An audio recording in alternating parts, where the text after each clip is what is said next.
ये 5 वक्त जो गधे की तरह रेंगते हैं, कुछ नहीं कहना है उनसे। पता नहीं जब लाउड स्पीकर नहीं था तो अल्लाह कैसे सुनता था।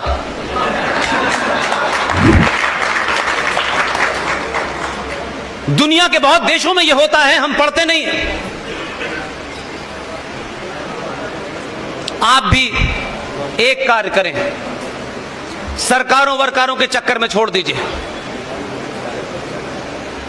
545 एमपी और 2-4 हजार 10,000, 1 करोड़ लोग मान लीजिए, वही सरकार है। बाकी 99 करोड़ हिंदू सनातनी है, उसको कोई सरकार से लेना देना नहीं है। आपके यहां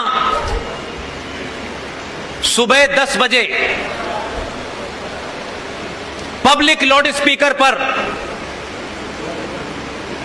9.5 मिनट का 22 पंक्तियों का पूरे वंदे मातरम सार्वजनिक तौर से बजाइए।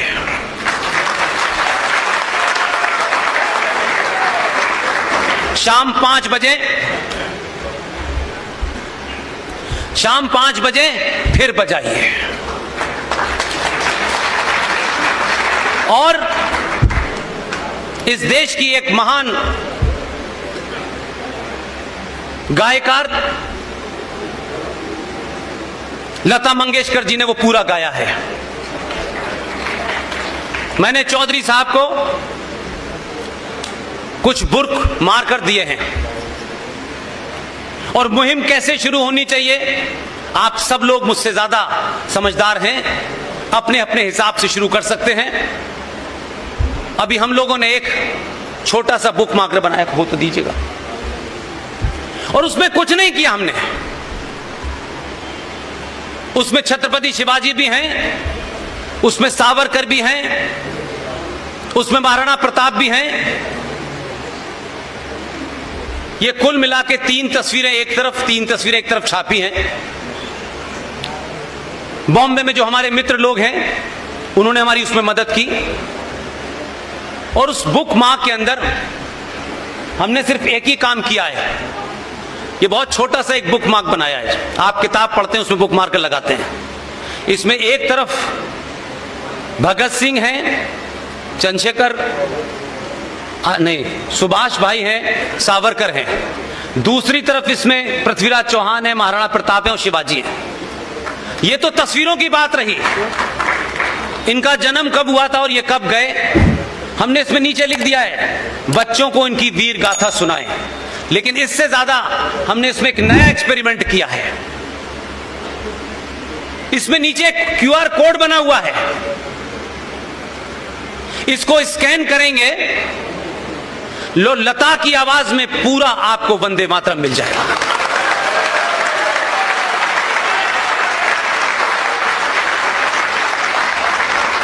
इसे स्कैन कर सकते हैं आप, स्कैन करके सुना सकते हैं।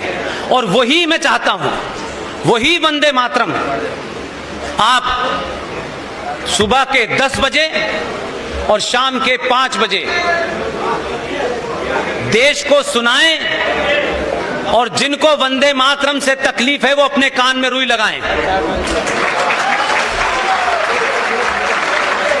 और साफ साफ कहें कि इसमें, इसके बजाने में, अरे बाद में कर दीजिए, बाद में कर दीजिए, मोबाइल उसको मोबाइल से स्कैन करके सुना दीजिएगा। इसलिए कि ये किसी मजहब,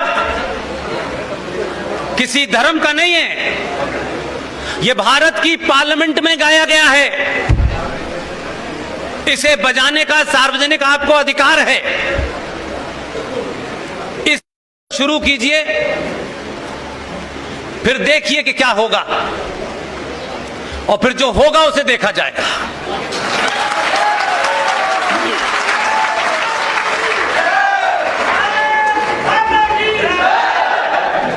यह भी बात ध्यान रखें कि मैंने बहुत सारी बातें कही, आप लोगों से हो सकता है आप निराश हो जाएं कि मैं तो कमियां गिनाता हूं।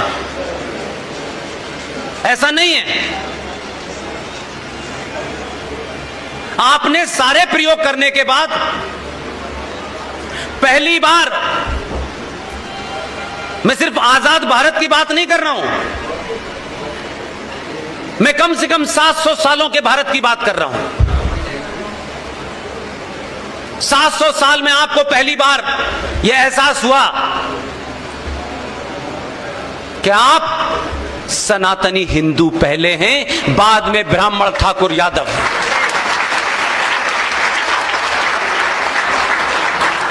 और आपके सिर्फ इस एहसास ने, जिसमें ना कोई पैसा लगता है, ना इसके लिए कोई संगठन बनाना है, ना कोई रेजोल्यूशन पास करना है, इस एहसास ने आपके अंदर आत्मसम्मान पैदा किया।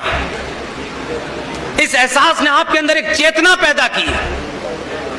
उस आत्मसम्मान और चेतना का परिणाम यह हुआ कि पहली बार आपने सही जगह बटन दबा दिया। और बटन दबाया तो दुनिया को यह पता चला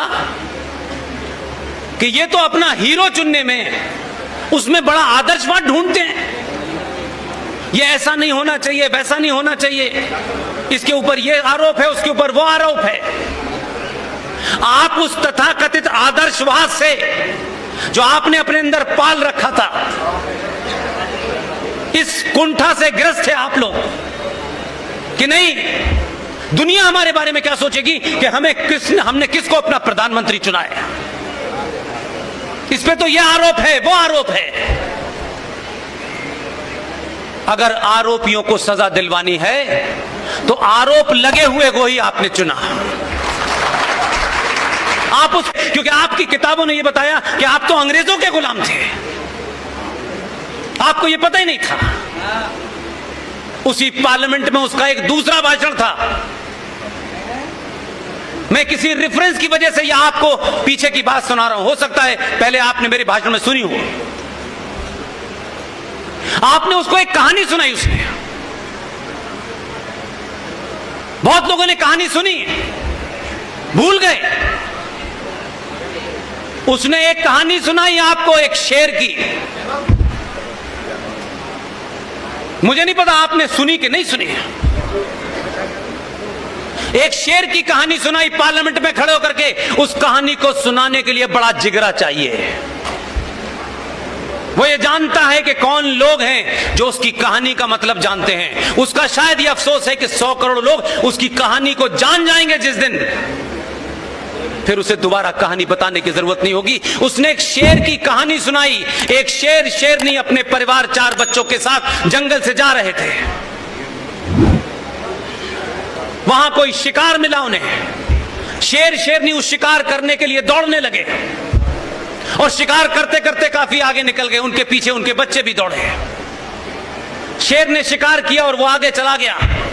4 बच्चों में से 3 बच्चे शेर के पीछे पीछे चले गए, एक बच्चा पीछे रह गया और वो पीछे छूट गया। जब वो जंगल पहुंचे, घर पे पहुंचे, तो उनको पता चला कि उनका एक बच्चा नहीं है। उनकी मां बड़ी परेशान हुई और लंबे समय तक वो उसको ढूंढते रहे, वो बच्चा मिला नहीं। उस जंगल में भेड़ियों का एक झुंड रहता था। वो शेर का बच्चा भेड़ियों के बीच में रहने लगा और उसके अंदर भेड़ियों जैसी आदत पड़ गई। बहुत समय के बाद